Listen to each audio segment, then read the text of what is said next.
道，非常道，名可名，非常名。心靈綠洲。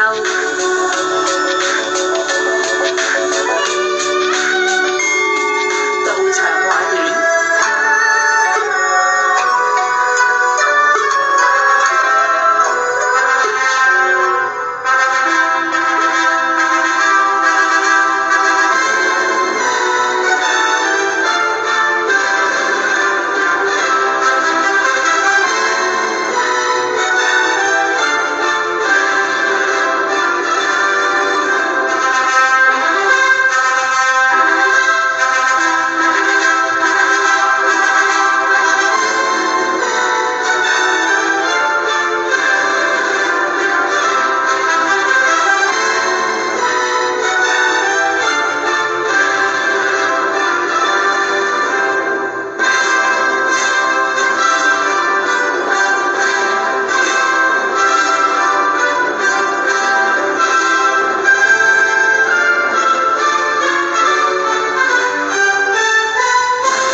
各位聽眾，大家好，我係嘉賓主持徐寶蓮。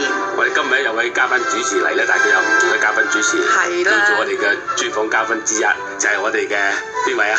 係，我係吳家權，今次我嘅身份係特別啲。咁啊，點解特別咧？就係因為頭先咧，就為咗你嘅身份咧，我哋播咗啲歌啊，唔知聽眾聽唔聽到咩歌啊？阿最識結婚進行曲。結婚進行曲係咪家權先結婚啊？唔係話唔好亂講啊！唔係唔緊要，我哋一結婚咧有啲喜事嚟，因為咧事緣咧，我哋今日咧就會做一個道教婚禮特輯。咁啊點解咧？咪因為而家咧，我哋香港咧，譬如嗇色園咧，就係會一個道教機構咧，係可以行呢個道教婚禮嘅。咁咧就變咗咧，就我哋都知道咧，早排咧就有一對新人咧喺嗰度行過。咁佢係我哋一位道兄嘅啲親人啦。係。咁所以今日咧就捉咗佢哋3位啦，就係我哋嘅道兄同埋佢個仔同埋個新抱嚟傾下，重溫下呢個喺個婚禮個程序裏邊咧，即係大家傾下呢個道教婚禮嗰個咁嘅情況，好嘛？好。咁啊，我哋不如介紹下啦，好嘛？阿家權先會介紹我哋婚禮嘅內容啊、源流啦。係。第二位嘉賓咧就係阿蕭浩正道兄，阿蕭兄你好。你好，李忠道兄。咁咧就因為佢咧就係我哋嘅嗇色園嘅道兄嚟㗎。係。咁我所知就係簡單啊，蕭兄應該10年入道㗎係嘛？係喺10年度我就入咗道啦。咁佢本身係做珠寶石生意嘅嚇，咁佢就有公子就係阿蕭立權，阿蕭公子。係，你好，大家好。咁佢咧就都係做緊啲銀行啦，係咪？私人銀行係嘛？係，冇錯。係啦嚇。咁啊年青人嚟嘅。咁另外一位年青人咧就係阿何佩珊啊。係，hello，大家好。你叫蕭何佩珊㗎？通常咧係啦，阿佩珊其實都係喺外國讀書嘅，咁亦都係咧就係做銀行嘅。咁啊早排咧阿立權咧同阿佩珊咧就喺我哋嗇色園嗰度咧就行咗個道教婚禮嘅科儀嚇。咁我咧就覺得想用呢2個鐘頭嘅時間咧，就同大家分享一下。同埋喺第2個環節嗰度咧，我哋會將嗰個婚禮過程咧喺嗰個音頻嗰度一路播翻下，同啲聽眾知道一下。咁點解咧？咁因為咧有個意義喺度嘅，就係因為一般嚟講，譬如我哋行一啲世俗嘅婚禮咁啊，喺有證婚官啦，有官員啦，跟住咧就如果你去宗教婚禮，譬如天主教有天主教嘅處理方法，基督教有基督教嘅方法，咁啊甚至其他宗教都有。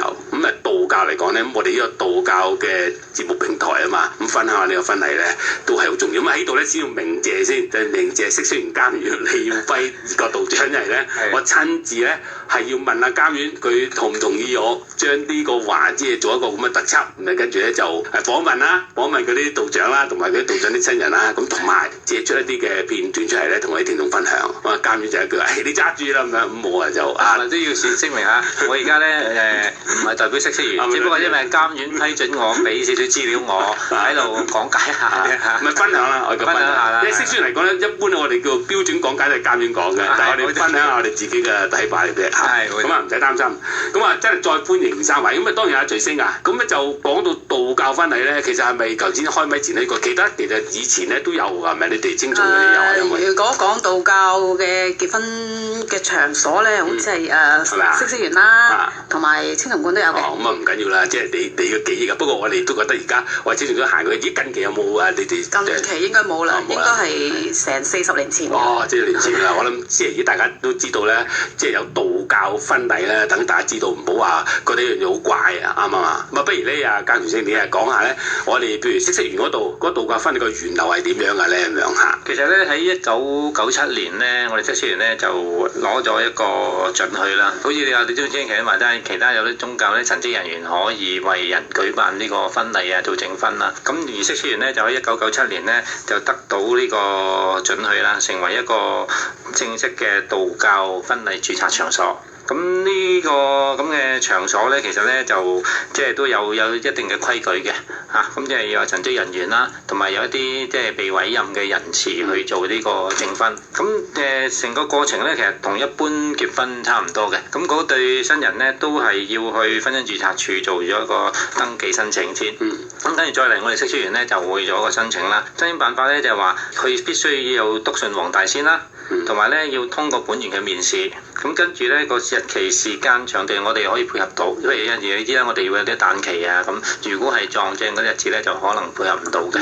咁呢幾方面如果配合到嘅時候咧，咁佢交個費用啦，咁我哋就可以同佢做呢個咁嘅儀式啦。嗱咁啊，呢個咧其實我覺得都係一個道教嘅文化之一嚟㗎。咁你哋譬如頭先講話你青松，你40好多年前嘅事，一路都冇舉辦過啦，係嘛？最近都係冇啦。咁啊唔緊要啦。咁最單獨咧，我哋喺道教界咧，要俾社會人士知道咧，都係有一個道教婚禮嘅科儀嘅。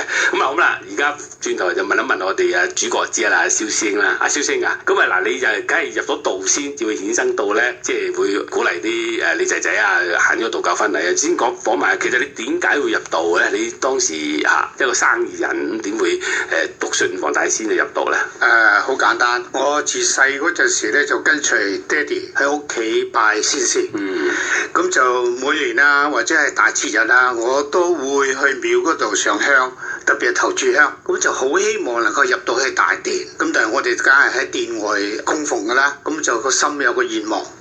咁就點解佢哋可以入到我哋唔得？咁啊適逢咧喺2008年咧，黃大仙咧就喺報紙度話要呢個建呢個現神殿。咁嗰陣時咧，我就同我爹哋講，咁爹哋話好啊，我哋要做啲善舉，做一分力量。咁同爹哋咧就攞咗啲錢，攞咗一筆錢，咁就去捐奉。咁我順便問佢哋話唔得，要入大殿咧一定係會員。咁我話我哋有咩機會啊？佢有，佢話出年咧公開招聘咁樣。咁就藉着呢個機會咧，我就入紙，就係咁樣。咁好幸運，得到我願望就得到啦。入咗道啦！阿教權星，你好似同阿蕭星同一屆㗎嘛？係啊，我哋喺另外一個幸運咧，就係你哋嗰屆咧入到個過程咧，其實係一個幾漫長嘅訓練嘅喎，要上咗好耐堂喎。我哋係經過1年嘅訓練，係經過4個環節先至可以入到去。第一個我哋要上堂啦，第二個我哋要上音樂啦，第三個咧我哋就係要經過呢個董事局通過啦，仲有第四我哋要考試。即係考試、面試。咁啊嗱，呢個點解要特別講咧？即係要申報利益嘅，因為我就覺得個課程太過完美咧，所以特登申請咧，同你哋一齊上堂咧。所以你哋學嘅嘢咧，我其實嚴格上我一堂冇漏㗎，所以我學足㗎。咁啊，呢個咧就好有緣分啦，阿蕭星。咁啊，終於咧大家做咗師兄弟嚇。好啦，咁啊。翻轉頭啦，你成為咗道長之後啦，咁對你未做入道之前咧，你嘅生活啊、工作啊有咩唔同咧？你自己覺得有冇咩改變啊？改變唔係話好多，只不過將我自己嘅時間咧撥一部分出嚟，譬如話喺工作啊、家庭啊，我只不過安排撥一部分出嚟喺嗇色園做下義工，咁其他個心我覺得好舒服，好似我能夠可以咁樣做。主要就我覺得我喺個商場都打滾咗40幾年啦，咁我想俾啲時間我自己，咁你做啲有意義、回歸社會嘅工作。就係咁樣。我只係話咧係入咗道之後咧就可以有一啲義工嘅安排。咁我諗其實呢個咧都係我哋一啲男士希望嘅發展嚟嘅，係嘛？嗱，第一樣我哋要有家庭啦，跟住我哋都希望咧就係工作如意啦。咁但係工作如意之餘咧，我哋要有自己一個工作之餘嘅生活啊嘛。咁如果呢個宗教生活咧就的確幾完美。事實上咧嗰次招考公開招考咧即係第二次。咁啊，其實基本上咧都唔係簡單㗎，我覺得，即係能夠經過嗰次成為道長嘅道兄咧，因為的確咧第一個時間係做好多，咁啊第二咧就的確又要好多考試啊、音樂咁樣。咁啊頭先阿蕭星咧就話好似冇乜改變咁樣，咁我覺得佢自己講唔得嘅，一陣間我要揾阿家權星嚟識佢啊，就嗰度之後我同你真係要一陣間要問佢仔仔啊，阿立權兄㗎，睇下究竟佢睇你爹哋係咪就都做佢前後有冇唔同啊？我哋而家睇。心靈綠洲。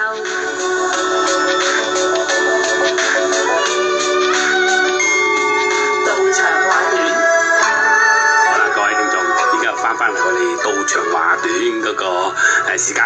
咁啊，家權星啊，係李宗星，阿徐星，我哋今日做個道教婚禮特輯啊。咁我哋頭一個鐘頭咧就先訪問下咧嗰啲相關嗰啲人士啊。咁啊，當然啦，就第一個最有關聯就係我哋阿蕭星啦，阿蕭浩正星，因為佢入咗道之後咧，就有個姻緣咧，就感應到或者影響到個仔仔，仲有一個道教婚禮啊，行咗道教婚禮儀式嘅。咁當然都要佢太太支持啦。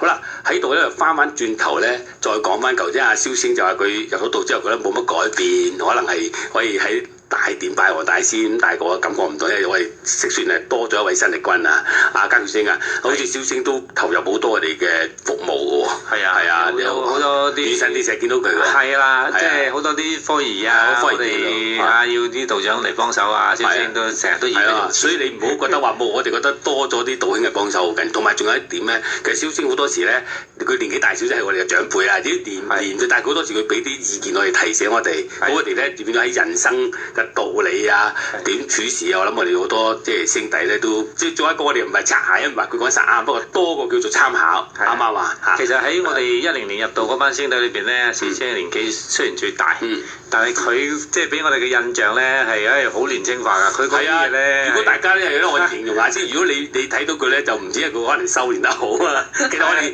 園裏邊都唔少嘅，除咗其他師兄弟有部分咧都係可以好。最簡單，頭髮咧我白得多。佢大我超過10年。好，咁啊今日咧就嗱，既然咧我個人梗係覺得嘅佢入道啊、修練啊有關係啦。咁啊而家問下立權兄咧，佢作為仔仔啦，你爸爸入道前後係直接問啦，你覺得有冇咩改變啊？你咁問我咧，其實就真係分別唔大。唔大。咁就我諗我頭先爸爸都講過㗎啦，佢話可能時間上啦，就抽多時間去咗，譬如話供奉翻嗇色園黃大仙。咁因為本身咧就由細到大啦，睇到爸爸供奉咧都好誠心嘅。咁喺呢方面嚟講，個分別就唔大。咁反而係佢呢個行動啦，咁就改變咗我自己嘅睇法嘅。好啊。咁就主要講翻啦，就係話第一會好值得高興，等我爸爸因為可以入道啦。咁同埋第二咧就係會覺得佢係一個生意人，咁多年之後可以去翻從一個慈善方法入翻道，會要贈翻社會咧，我覺得一件係好有意義嘅事。咁就足以借鏡，咁希望我自己日後啦都有機會可以適當嘅時間啦，咁跟翻我爸爸行呢個路咁樣嘅。唔緊要嘅，我哋知道嗰啲私人銀行家好快就退休，好容易賺到多錢㗎。我以前做零售銀行咧就退唔到休，咁啊呢個心願我希望阿立權呢個好快就達得到。好啦，咁啊都會講翻句，不如如果對你哋咧，會唔會入道前啊，或者入道冇嚴謹咗或者寬鬆咗咧，即係自由度比你多一啲啊？有冇呢樣觀察到？其實希望我爸爸唔好介意啊，佢不嬲對我哋都好嚴謹嘅。好嚴謹。咁所以變咗咧就係真係分別唔大。蕭星啊，嗱我哋咧道法自然㗎，即係換句説話講咧，即係佢不嬲都係咁對細路啫，冇話因為入咗道有咩改變，係咪？你都覺得啊，蕭星你都覺得係呢樣嘢都係咁行落去㗎啦，應該呢個方法都係咁，其實都分得順嘅，繼續咁去帶領佢哋啦，咁啱唔啱啊？呢個係必然，因為自從佢哋兩個咧不嬲都好聽話。咁我同我太太咧都係悉心去照顧同埋栽培。咁但係就話難得佢哋兩個都係好有長進，係咁向上上。咁我覺得好安慰。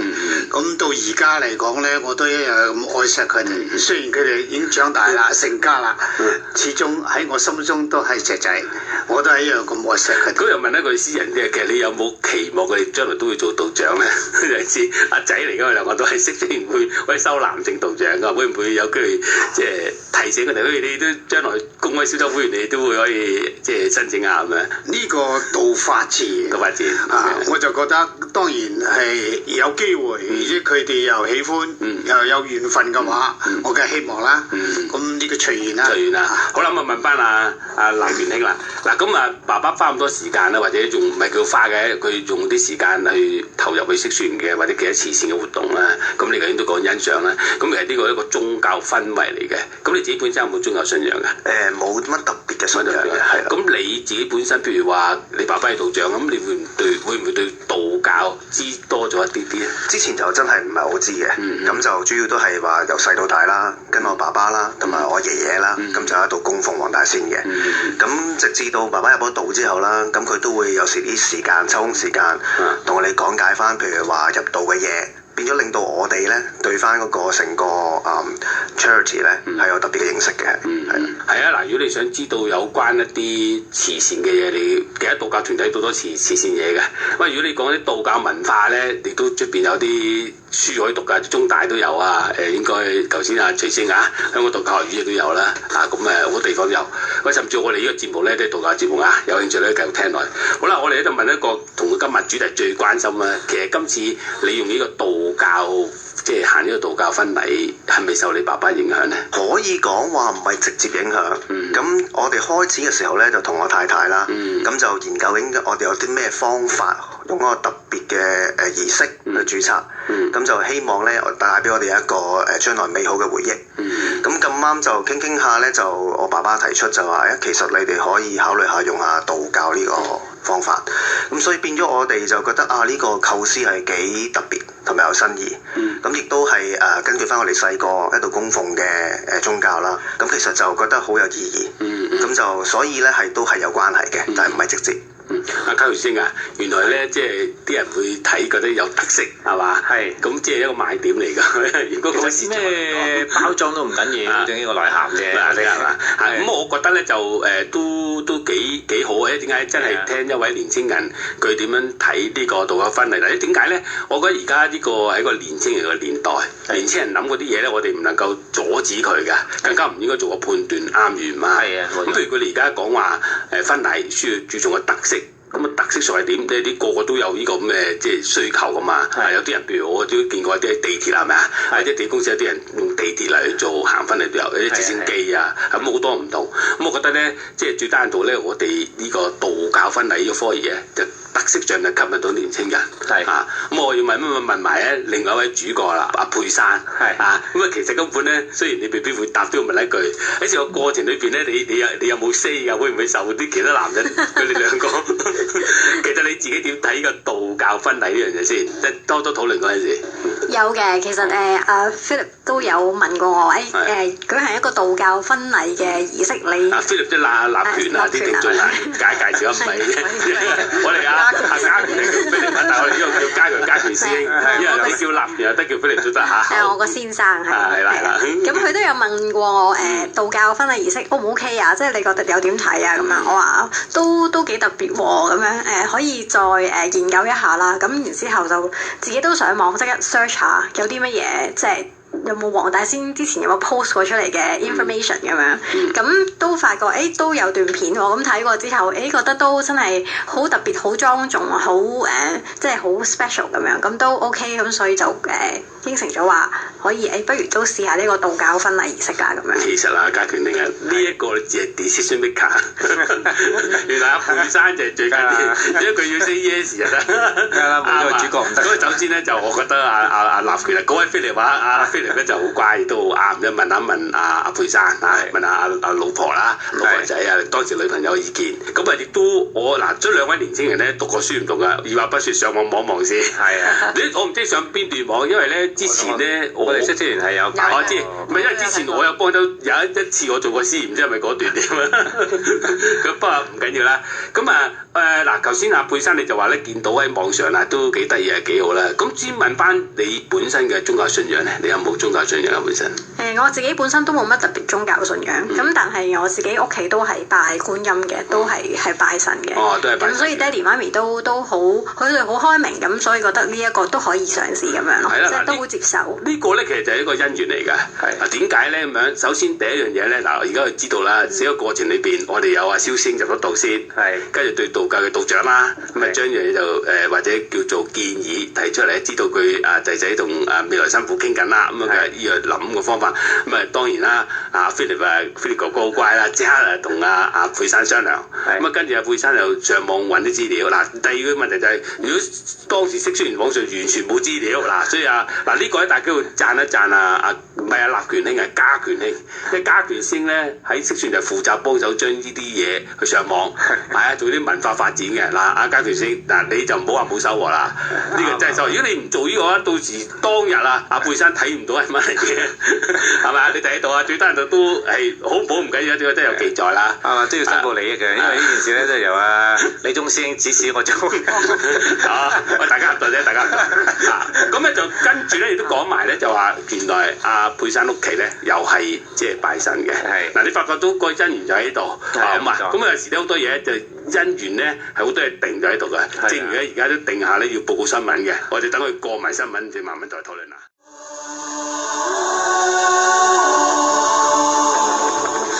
道可道，非常道；名可名，非常名。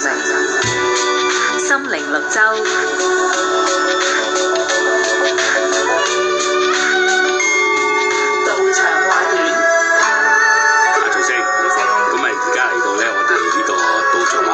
第一個鐘頭第四節目內容，今日咧做個特輯，阿家權先，你係由主持變為嘉賓啊！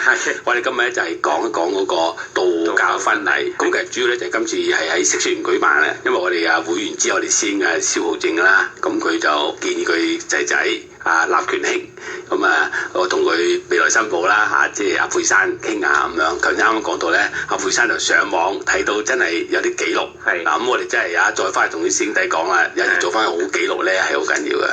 好啦，咁原來有個姻緣喎，阿佩珊屋企咧又係有拜觀音嘅，其實都係一啲我哋同我哋即係個傳統文化啦，即係尊敬神佛。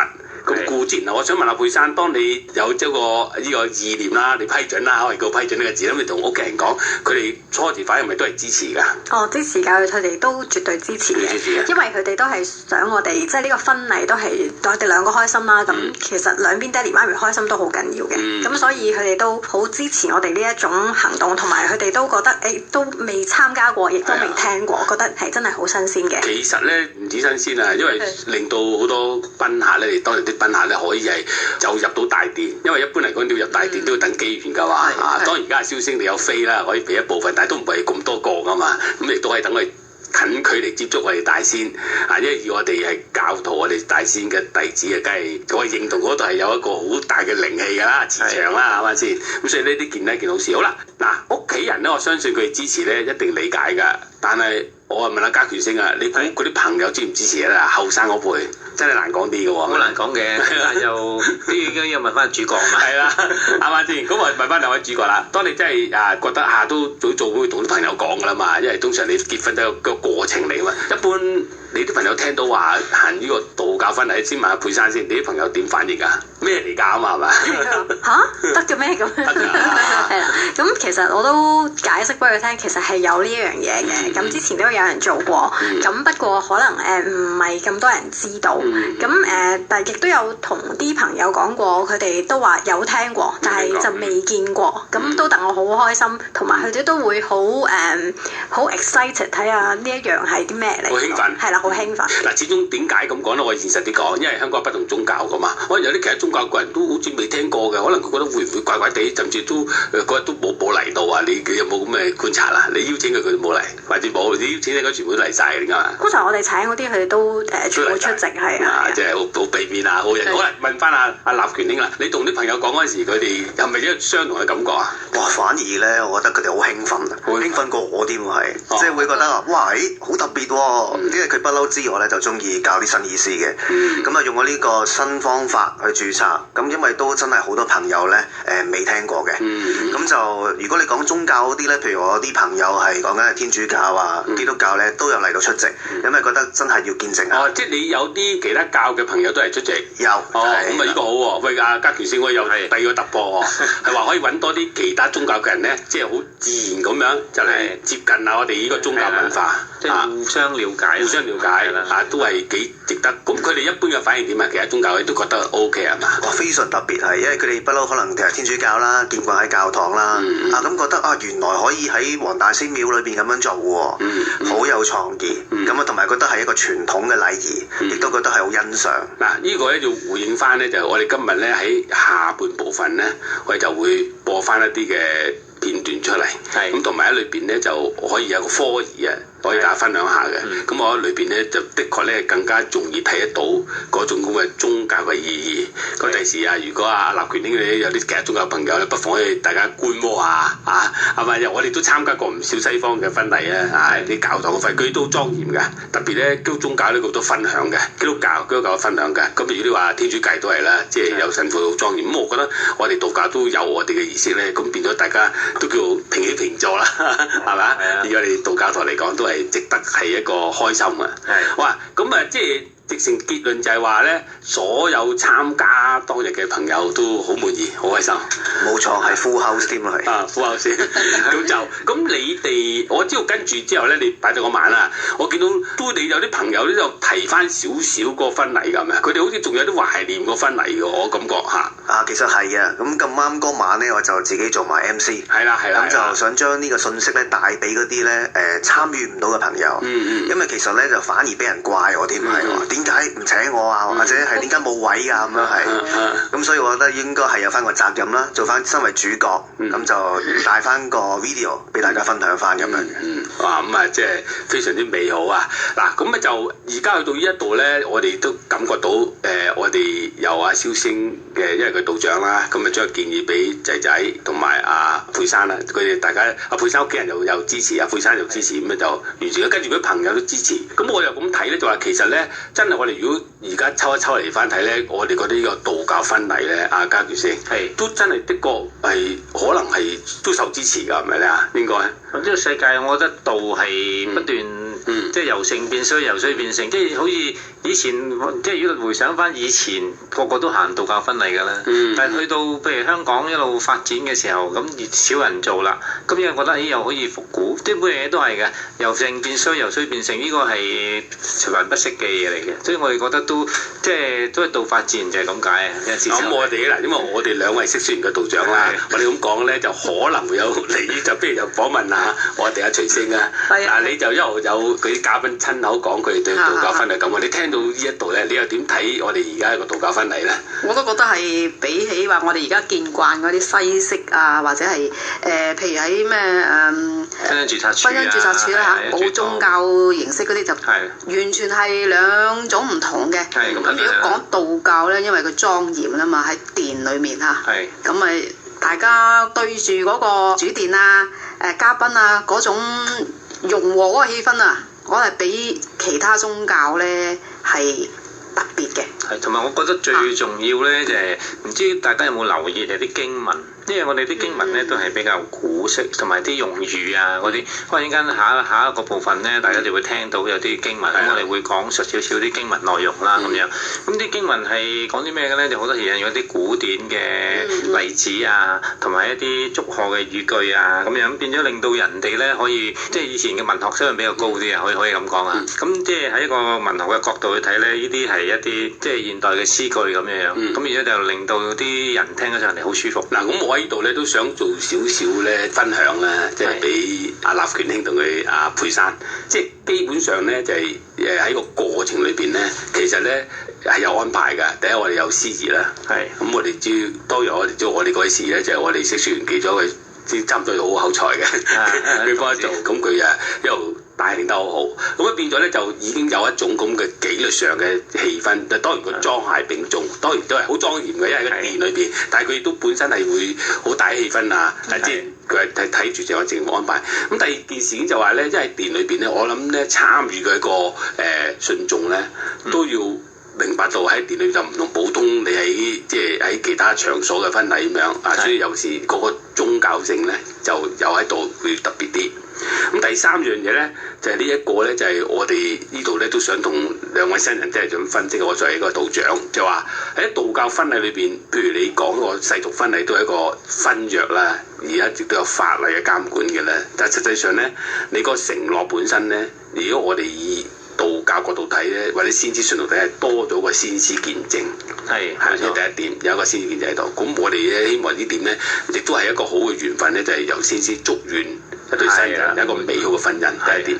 咁第二點咧就係話咧，你哋我唔好叫幸運啦，叫好姻緣。點解？因為咧，我哋其實咧就喺一個宗教嗰個儀式裏邊咧睇到咧，就話我哋平時一路做好多嘢咧係好世俗嘅，但係當我哋要去到處理一個宗教嗰個角度嗰時咧，我哋就會由一個好世俗嗰個過程轉為一個好神聖性嘅過程。咁所以咧，你見到我哋有啲道兄咧，個個咧就穿晒一啲道服啦，即係行一個科儀。咁呢個就係將個境界咧係帶去一個神聖性。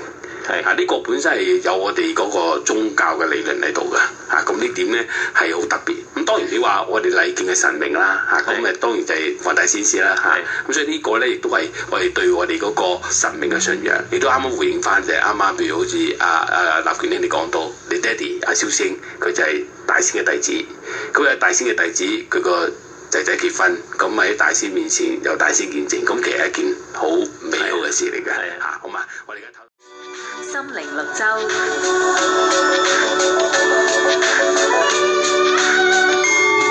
道長話短。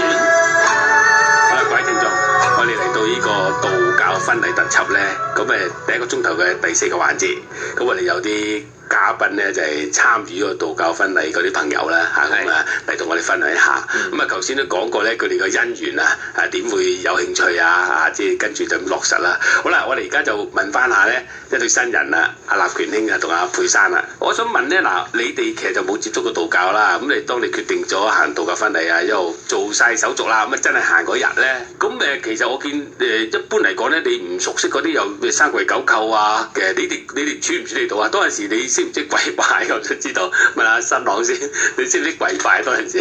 其實都有基本嘅練習嘅，練過嘅。咁但係咧就話喺嗰個過程中啦，咁都好希望可以配合到，因為都入到個大殿啦，都係好莊重，咁亦都係先師見證之下啦。咁我同阿佩珊就好希望咧可以完成得最完美咁樣。咁問翻佩珊，因為你着得褂㗎嘛，通常嚟講咧，會唔會咧？即係你知有時啲跪拜方面困難啲又唔係好熟啊！你當日個情況處唔處理到啊？處理到啊，因為其實都有練習過。練習過嘅。換褂之前都有練習過，即係一排咁樣。咁好似阿關權星，你係咪試香嗰日？係冇錯。你試香，你有冇望佢哋幫佢手啊？有，我哋係負責喺側邊提點。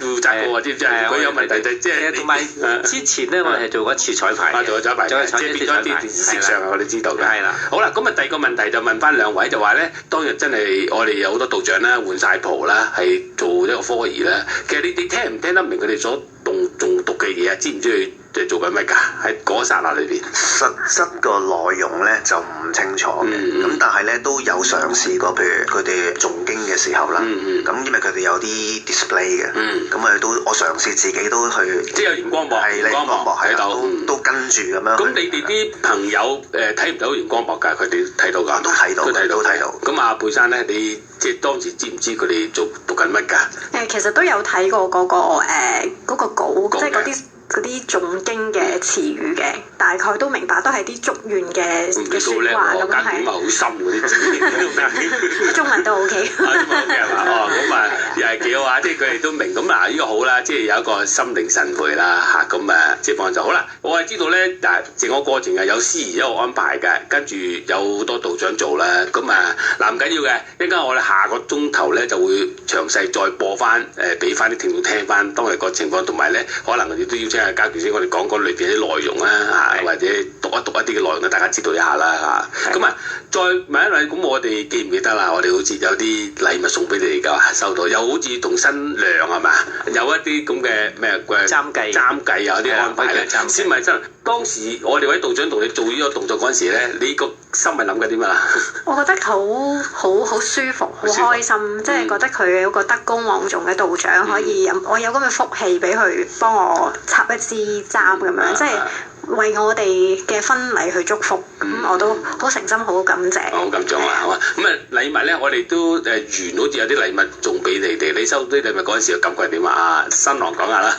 當然開心啦。咁就冇預計過嘅，咁但係都係一個祝福。咁所以都同阿佩珊覺得我哋好幸福，亦都可以喺咁多親朋戚友面前，同埋亦都係喺先師黃大仙面前之下一齊結合嘅咁樣。咁啊，呢個時候要問翻阿蕭師兄啦。嗱，當然咧，阿蕭師兄就係主人家啦，要簽紙㗎，係嘛？有份簽紙㗎啦，因為你係爸爸啊嘛嚇。咁但係平時咧，如果你一般你係投入我哋園嘅一個即係宗教活動咧，你係你係經生嚟㗎嘛？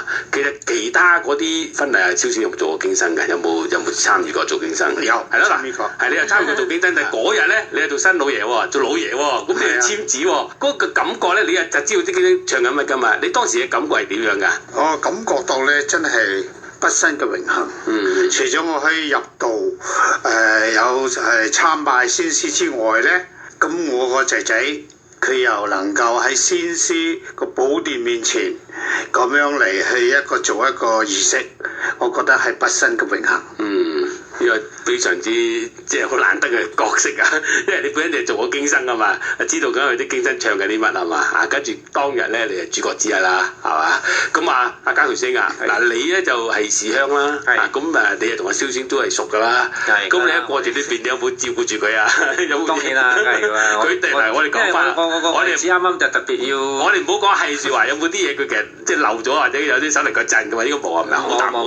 好淡定啊！蕭星係我哋大師哥，係啦。變咗咧，佢做嘢不嬲俾我哋印象係好淡定，佢唔會有怯場。咁證明你頭先講得啱嘅，即係佢好有感受，係好開心，所以佢繼續做翻當時嗰個角色喺度。咁啊嗱，我哋即係就感覺得到咧，即係兩位新啲嘅，我哋叫做即係後生一輩啦，即係似乎咧對我哋整個道教嗰個婚禮咧都好滿意啦，係咪啊？但係都有少少第二個話，好似啲地方唔夠大喎，係咪即係咧？我哋要作為譬如話阿家權師兄或者諗下咧，因為殿係咁大㗎啦，其實有時咧我哋又都想多啲人去，好似考慮過一樣嘢嘅，嗰陣時咧我哋有個解決方法，即係話有個電視直播，擺喺鳳鳴樓度俾其他親友睇都得。咁但係因為咧，即係都要睇下嗰個行禮嗰個要求啦，咁同埋睇下當時嗰個環境配合啦。即係如果係真係佢當時話好多人啦，大殿係容納唔到咁多嘅，你知啦，我哋大殿有限嘅，咁變咗咧。即係行禮個過程一定喺大殿做㗎啦，但係你話其他賓客想觀禮咧，其實可以透過電視直播去其他嘅殿堂嗰度睇到都得嘅，呢個可以做嘅。呢個係其中一個可以改善嘅方法。但係成個過程咧，想問翻兩位咧，會唔會覺得耐咧？其實就真係冇睇過時間添，兩個都好 enjoy，係啦，咁就係好期待簽字嗰一刻。係啦，因為有兩雙方面嘅父親喺度啦，咁覺得係等嗰一刻嘅來臨。嗱，未講嘅簽之前咧，其實我話想提一提咧，間大家都聽到咧，就係其實我哋當日咧，我哋嗰位負責主禮啊，嗰位道長咧，佢本身就係大律師嚟㗎。係啊，咁佢咧其實咧就我留意到佢講嘅內容咧，嗱一般我哋都會去譬如參加朋友婚禮啦，咁佢都會有啲標準講法㗎啦。咁但係佢又加多咗一啲有先師嘅祝福㗎，宗教嘅儀式。思喺度㗎。咁我想問下兩位咧，你當時聽到嗰位主禮嗰位道長咁樣講，嗱，通常我諗你哋兩位都會去參觀佢其他人啲婚禮㗎嘛，譬如你嗰啲其他婚禮嗰啲，一般佢有標準講法㗎啦嘛。咁你當日你聽到嗰個道長講咧，特別將你嘅婚禮咧話喺CC年前去舉行啊咁樣，咁你哋嗰個感覺咧有冇特別嘅感覺咧？一位道長佢又好就係一個律師啊，一個角色，咁啊由佢嚟去做，同你觀察出邊嗰啲即係婚禮可能都唔係好同啊！我問下阿立權點嘅，你當時嘅感覺係點啊？感覺好特別，就好似一個中西合璧咁樣係，咁變咗就係好似包含晒一個好多元化嘅一個祝福咁樣係，咁所以我哋兩個會覺得係咪啊？華佩珊，你有冇咩特別嘅感覺啊？冇，因為其實當日嗰個見證嗰個律師咧，其實都着住道服嘅，係啦，咁所以頭先點解阿立權話中西合璧，就覺得一個係西方律師界嘅人士，又着住道袍，咁仲要喺黃大仙寶座面前咁樣去做一個宣誓嘅儀式，咁就覺得真係好莊嚴，同埋真係都應該係冇人試過咯。咁其實都冇所謂嘅，佢律師係律師角色啫，但係佢係道長即係道長嘅角色。係咁我自己個人覺得咧，就都係好美滿嘅。係因為點解咧？因為咧最緊要即係我哋頭先好似阿嘉權先你講啦，我哋最緊要就係你要行咗翻嚟，你本身要信先師嘅信仰先。冇錯。咁我哋先師信仰係保濟勸善啊嘛，係嘛？我哋要去幫人噶嘛。咁如果即係你哋係呢個信仰認為係即係都係值得信，你又願意行呢個婚禮咧，啱啱有個姻緣，我哋就願意做。因為嗰日咧，我諗你都知噶，我哋所有做嘅道長咧，全部都係義務噶。我哋個個咧都係為先師服務。其實白啲講句係為服務先師。咁你哋兩位咧先知喺姻緣上咧，可能由爹哋嘅關係啦，咁啊安排到喺殿前行咗婚禮。咁我哋覺得咧就我哋一定會盡量做到最美滿嘅，係嘛？咁或者阿嘉權先，你對整個流程啊有乜嘢你記憶之中係值得同大家分享下㗎？其實值得分享就係合緊交杯嗰陣時咧，我諗佢哋估唔到嗰啲係真酒，係咪？我見到佢哋飲完之後話嗰啲啲馬新娘啦已經，係喎呢個。濃度都幾高下係啊，因為我哋有啲大仙酒嘅，其實嗰啲酒唔係隨便人第二個人飲到㗎。我哋係每年先師誕嗰陣，我哋先有一杯。你爸爸啊，立權你係一年先誕至有一杯。係啊，一年先會有一次飲。但係我哋好多師兄咧，以前係唔飲酒嘅，但係先師誕嗰日咧，就每人都會有一杯，佢哋都會飲嘅。就話咧，其實唔當係酒啊，當係一啲先師嘅祝福。所以變咗咧，你哋飲到嗰杯酒咧，其實就即係得到先師嘅祝福嚇，應該就雖然係坑啲，但係應該就好珍貴嚇。好啊嗱，咁我哋咧就好開心啊！有蕭師帶領住佢仔仔即係將呢個文化啦，等我哋即係考慮咁啊，跟住都立權兄人都同阿佩珊傾咗，咁大家都覺得自己可以行咗道教婚禮，最難得係大家雙方啦，阿佩珊屋企人都係又係拜神嘅，咁啊順理成章。咁啊呢個咁完美嘅即係婚禮嘅安排咧，咁我覺得咧就淨係好講冇用啊嘛。咁你稍後翻嚟咧，我哋就會將節錄一個部分，我哋用一啲科儀嘅角度咧去解釋翻，俾兩位新人聽啊，咁亦都俾我哋聽眾聽嚇。而家轉頭再翻嚟同大家分享嗰部分科儀嗰部分嘅重要環節啦。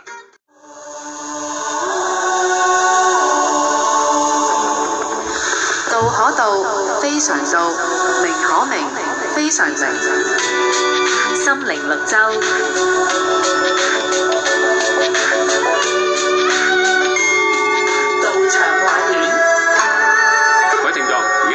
道長話短咧，我哋呢個道教婚禮特輯嘅第二個鐘頭，阿嘉權呢阿徐星，我哋今次用個鐘頭咧就記錄翻當日嘅片段啦，同我哋喺現場嘅兩位新人啦，同埋老爺啦，分享一下咧我哋當時嗰個情況啊。咁啊，不如我哋先邀請阿徐星，你讀一讀晒咧我哋設計上嗰個道教婚禮嘅程序，約略等我哋聽眾了解下，係嘛？好啊。程序一，向赤松黃大仙師上香及行三跪九叩禮。二，神壇灑淨，琳琅讚淨天地神咒。三，主禮人向赤松黃大仙師上香。四，證婚人向赤松黃大仙師上香。五，新人向赤松黃大仙師上香及行三跪九叩禮。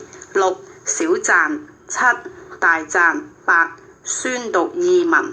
九，先師讚。10. 長老為新郎加冠。11.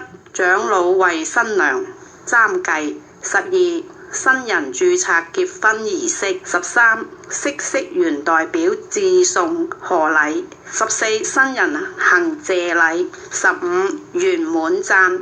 16. 禮成。17. 大合奏。18. 新人拜謝月老。咁啊唔該晒啊徐星先，咁啊約略等我哋啲聽眾咧知道一下我哋當日個整個程序，咁啊不如我哋去到現場咧就聽聽當日個司儀咧講嗰幾句説話啦。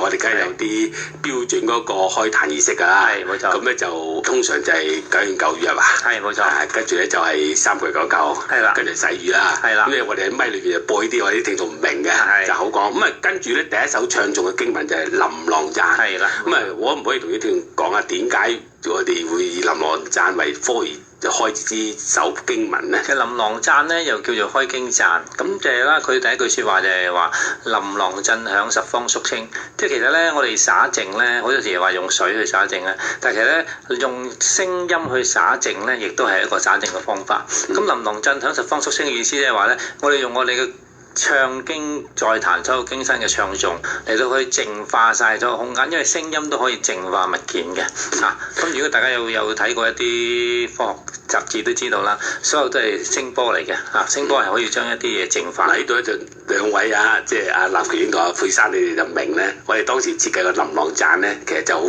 神聖，開始帶嗰個婚禮就喺個科儀度咧，係啦，係第一首經文。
主科灑淨。係啦，咁啊咧就通常咧主科會讀一段經文。係，跟住咧就輪到嗰啲經真道長咧就唱啦，係咪？就天地正天地神咒，係啦，冇錯嚇。咁都係咧就將嗰個場地咧係啦轉為一個神聖性㗎，用主科戚過嘅聖水嚟到去灑淨，即係潔淨壇場咯。係啦，喺宗教上咧亦都係話將啲世俗嘅咧俗嘅變為一個神聖性嚇。咁啊當時大家好明咧就係參與嘅人咧，其實都知道咧要進入嗰個境界嘅。咁我而家聽聽當時大家一個現場情況啦。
一個即係沙正開始咧，其實就係我哋每一個科儀咧都係用呢個方式開始嘅。係咁啊，之後咧因應唔同科儀嘅特色咧，就會有唔同嗰個讚啊或者個宣讀嘅內容。係咁啊，透到之後咧睇睇當時係個心靈綠洲。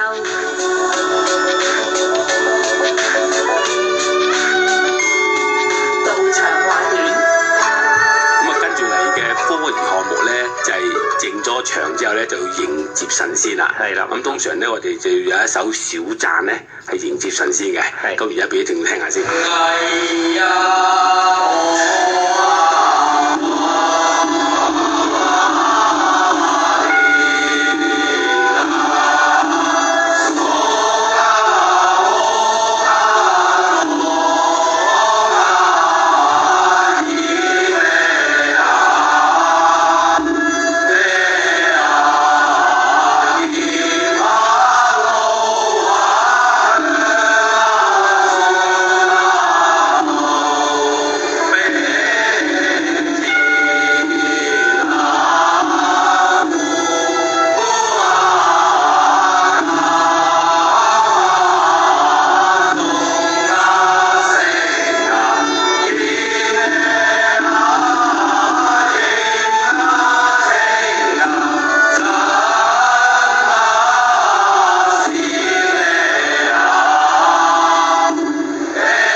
家權先係主科就佢提同埋個二手咧有提綱㗎，係啦。咁啊提綱內容咧都好莊嚴㗎。咁你讀一讀俾嗰啲聽聽啊。好啦，主科會講咧就係話金爐香透九重天，瓊果奇花滿發現。咁跟住二手會答一句咧就係話石上三生元祖定，正盟淵譜構思前。咁啊呢個咧就其實好有一個氣氛喺度嘅。咁啊跟住嚟咧就係有一個大讚。傾身再大讚，呢個大讚咧，其實亦都係整個婚禮裏邊一個好重要嘅祝願嚟嘅。咁啊，我哋咧就為咗啲聽眾清楚知道內容咧，就邀請阿徐星，你讀一讀個大讚嘅內容先，接播出去俾人哋聽下。黃道天開大吉祥，慶雲紫氣繞壇堂，雙輝鳳燭龍香鳥，德配乾坤萬世昌，脫殼成人而失日，爭計碧聯諧且和，百年好合全佳偶，千載清賢眾萬良，元正三生今世定，郎才女貌先人善，跨鳳成聯多吉慶，花開並蒂枝葉榮，子孫昌盛耀門庭，相敬相親愛意綿，家業有成同偕老，執子之手樂天年。咁阿徐師嘅讀得好清楚，咁但係如果以宗教嘅氣氛嚟講咧，咁佢都要聽聽咧當日咧嗰個經身同埋主科點樣演繹出嚟啦。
爭取時間咧，問一問啊立權啊培山兩位新人啊。嗱，而家你聽翻當日嗰個現場嗰啲經文啦，我哋有啲道兄嘅讀翻啲內容咧，你有感覺會唔會咧對嗰個成個程序咧覺得更加莊嚴，或者個理解會強一啲咧？會㗎，因為而家咁樣聽翻轉頭，知道嗰個林朗誦啊，係點解要開始先啊？咁呢啲都係一個知識咯，係非常之清晰，而家清晰咗好多。清晰咗係咪？咁啊，立權兄咧，哇，覺得個含義啊，個流程係包含咗好多嘢。咁當日真係咧嘗試過體會唔到，但係而家咧就可以嗰啲 missing pieces 咧已經全部合埋一齊啦，係啲記憶翻嚟啦。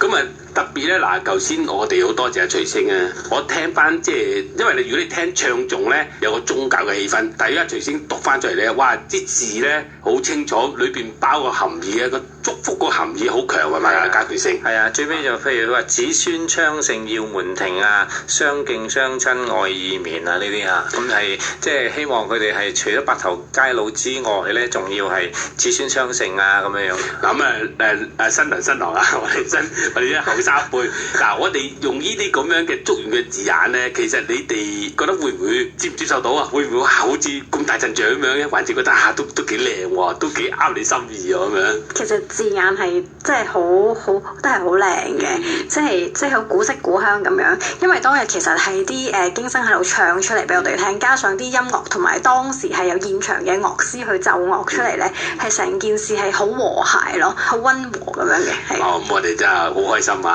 一對新人都好接受我哋啲祝賀嘅字嘅內容啊！咁我哋都而家唞唞。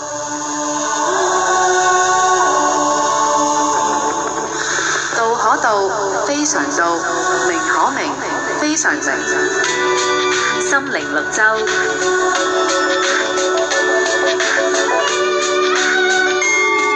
道長話短。家權星啊，係星。嗱，咁我哋頭先咧就分享過咧嗰個大讚啦，咁啊大讚咧亦都得到一對新人啦，阿立權兄啊同埋阿佩珊兩位啊，原來佢哋而家再聽清楚個大讚咧，即係明白到咧喺道教婚禮裏邊咧呢個祝願啊係好深啊，好深。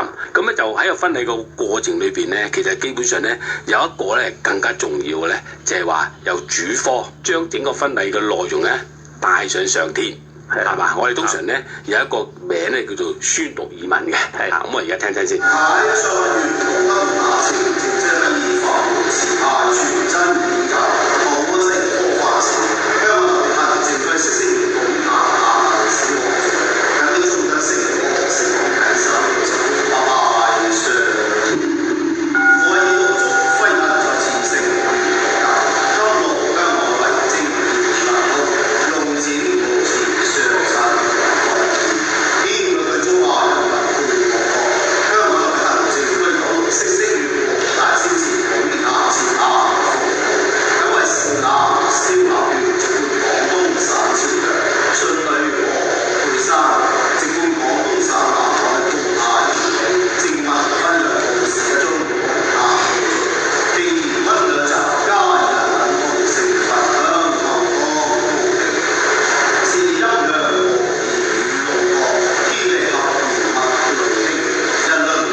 跟住一定要做一種讚文咧，就叫做先師讚。咁有啲係大仙讚。咁呢個咧其實基本上咧就逢親我哋識書園行嘅科儀咧，呢個都唔少得㗎。係主題曲主題曲嚟嘅。咁我哋咧話邀請阿家權師兄，你讀一讀個內容，俾聽清楚嗰個讚文嚟講乜嘅。係先師讚嚇，金華動化眾聖傳經，經迷普濟救群生，勸善達人心，頂禮師祖，萬劫盡消除。朝禮運元威顯普濟勸善大天尊。嗱咁呢個咧簡單講句咧就係一定係要即係明白到咧係要普濟勸善嚇，即係我哋先知點樣去教化世人。咁咧呢一個咧就係我哋希望咧兩位新人啊都會跟我哋先知呢個咁嘅意向去幫咗普濟勸善啦當然都跟埋佢爸爸啦，佢爸爸係我哋嘅道長啊嘛，一定係會啦。好，咁我哋而家就聽聽我哋啲經生點樣唱首讚俾大家聽啦。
都有個主白咧，將啲嘢話俾上天聽嘅。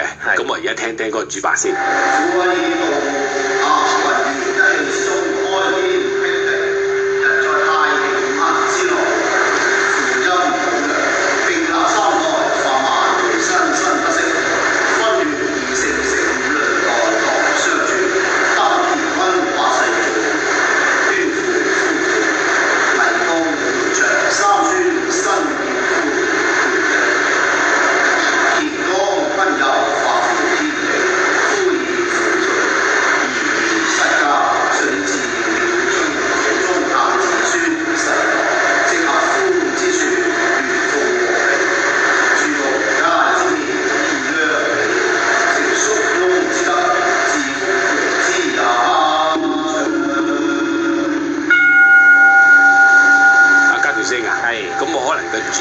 佢因為佢唱出嚟啦，咁我諗咧對於裏邊嘅內容咧，不如你同我哋啲聽眾分享一下啦。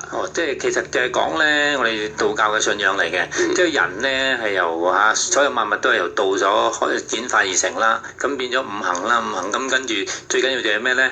陰陽啊嘛，係嘛？咁要有陰有陽啊嘛，咁變咗咧結婚咧就係一個即係陰陽嘅結合啦，咁都要令到即係萬物得以繁衍啦，咁跟住咧代代相傳啦，咁結婚咧亦都係一個好重要嘅儀式啦，我我哋叫禮儀啦。咁變咗咧就係要有即係夫義妻順啦，宜家宜室啊，對於祖宗啊、子孫後代啊，都有一個典範咁嘅意思啦。咁我又問一問一對新人咧，兩位聽唔聽得明嘅？嗱，而家家權星咧解釋好清楚嗰個內容啊，原來嗰位道教裏邊咧，我哋睇婚姻係睇得咁莊嚴神聖嘅喎。其實都係啦，經過你哋解釋之後啦，咁啲嘢會清晰好多。咁所有知道個來源去脈，咁就係一切由道開始啦。咁變咗係即係成個配套個古仔咧係更加完美完善啦。係啦，咁我哋都好榮幸喺呢個裏邊故事中嘅一個主角係。阿佩珊咧，咁希望我哋都能夠好似啲經文裡面咁樣夫妻和順啦，然之後百年好合咁就開枝散葉咁樣。非常之好啊！幾開心我見到阿老爺咧，阿蕭星咧笑到好開心。蕭星，你有冇咩補充啊？你作為道長，你對呢個經文咧應該都覺得好係咪寫得好啊？你覺得啫？我覺得仔仔同埋女女佢哋好明白個中嘅道理，咁我感覺到好開心。希望繼續嘅傳著呢個道理向前。嗱，呢個咧其實我哋可以大外少少講啦，因為喺道教嚟講咧，其實我哋好注重咩咧？我哋都好注重一種人倫嘅和合嘅。咁啊，婚姻都係一個人倫裏邊好重要嘅關係。咁道教徒咧都係好講和諧噶嘛。咁如果我哋有一個家庭幸福，但係最近我見到好多我哋道長咧，祝願人咧都係要家庭幸福嘅，都講。冇錯。咁就係婚姻係一個家庭嘅核心嗰個安排啦，嗰個契約又得，你加埋如果喺我哋先師殿前面行婚禮，有埋先師嘅見證，個契約就更加即係鞏固啊！咁對我哋道家徒嚟講，其實我哋係覺得係完美嘅，亦都係我哋應該追求嘅。咁所以咧，今次咧能夠喺呢度咧講翻俾大家聽眾分享到，亦都揾翻當時參與者一對新人嚟去講翻加埋有我哋師兄即係老爺啦，嗰個感受咧，我覺得係特別有價值喺度。咁希望咧我哋啲聽眾都係感受到佢哋當中嘅心情感受。心靈綠洲。道長話短。跟住個環節咧，就係有嗰個道長啦，安排嗰個為新娘咧就係加官，係啦，新郎加官，新郎加官，係啦，就新娘擔繼，就由長老做嘅，長老做，同埋咧就係當時我有道長咧讀一啲好靚嘅詞句出嚟嘅，係啊，咁而家就同大家分享一下先。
主禮人嘅，佢又係大律師嚟啊，咁變咗咧就佢就安排即係兩位新人咧就簽詞亦都解釋嗰個婚姻嗰個盟約嘅意思。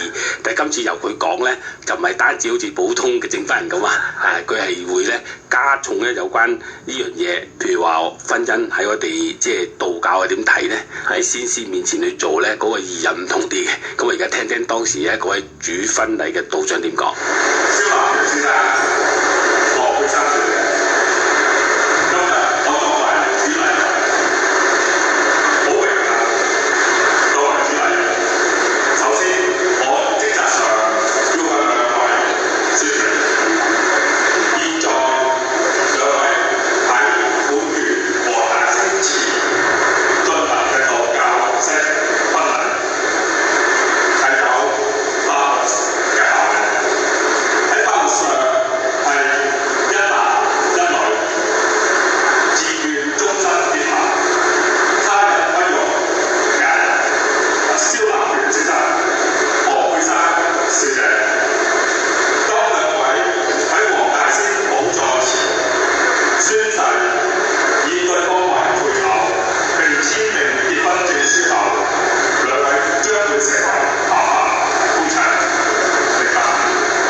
當時應該係有個合緊攪杯嘅環節嘅。係啊，咁啊啱啱就佢哋分享咗啦，即係呢個好講杯酒都好。咁跟住咧就我哋都識船咧安排咗一啲禮物咧係送翻俾呢對新人。咁但係咧就設計上啲禮物咧，我哋唔係話一定要講好貴，但係我哋裏邊啲意義係幾即係重要嘅。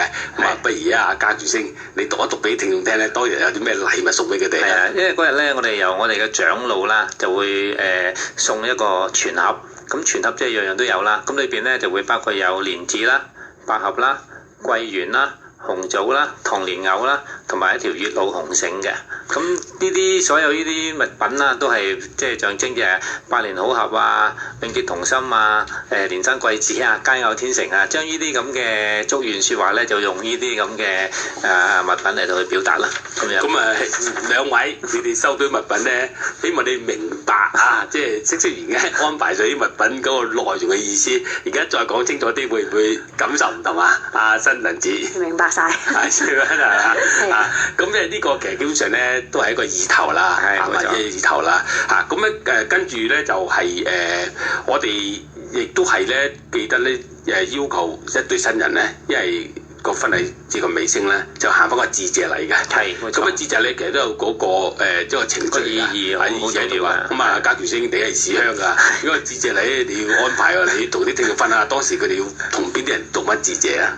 佢哋第一件事咧就係要向佢哋嘅父母啦，雙方嘅父母致謝啦。咁跟住咧就係道兄啦，我哋同佢做科研嘅道兄啦、主科啦。咁第一個先致謝咧就係我哋嘅黃大仙師啦。咁佢哋要做一個三跪九叩儀式之後，就向頭先我講嘅所有人做咗致謝啦。咁樣嗱，其實應該仲有包括咧就係天地。黃大仙師、父母、主科、經生、家屬、親友，咁差唔多在場咧，就我見到佢應該係喺個片裏邊係氹氹轉㗎，全部都致謝㗎。咁啊呢個咧亦都係一種即係禮貌禮儀嚟嘅嚇。咁啊我相信咧收到致謝嘅啲人士咧，包括啲道兄咧都好開心。咁當然我哋師師都好開心嘅。咁但係關鍵在於就係話咧，最高嗰段婚姻咧係美滿嚇，咁所以咧我哋喺個設計上咧就成個婚姻科儀嗰度咧臨尾就會有一個叫圓滿讚嘅。咁啊圓滿讚咧就為咗為啲聽眾更加了解內容咧，咁我都嘗試讀一讀俾大家聽。結婚大禮儀式周隆，祥光喜慶滿壇中，帝澤感恩紅，送聖還公，福惠賜無窮。朝禮增福為天尊大天尊。增福為天尊大天尊，增福為天尊大天尊。咁我而家聽聽咧啲道長點樣唱出嚟。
剩翻1分鐘嘅時間到啦。咁我哋就做完一個最尾嗰個讚文啦嚇。咁就滿讚之後咧，但係佢喺當時嘅程序就要大合照嘅。咁大合照咧就喺個殿前大合照嘅。咁其實都係形成一個好莊嚴，亦都係好有紀念價值㗎。喂，不如我哋邀請3位啦，受訪問嘉賓。你哋今日咧，我哋安排你呢個特輯，又邀請你上嚟講啊，你哋有咩感覺啊？或者你哋對整個婚禮科有咩感覺？簡單講兩句，超先講先啦。經過個婚禮之後呢，即係由啲親朋戚友反映出嚟呢，佢哋覺得能夠參加呢次咁嘅儀式呢，佢覺得係一種榮幸，同埋嘆為觀止。咁好似當晚呢，喺酒樓播出個片段出嚟呢，佢哋見到有啲親朋戚友冇份出席㗎，佢哋有投訴，佢覺得太可惜，冇咁嘅緣分去參與。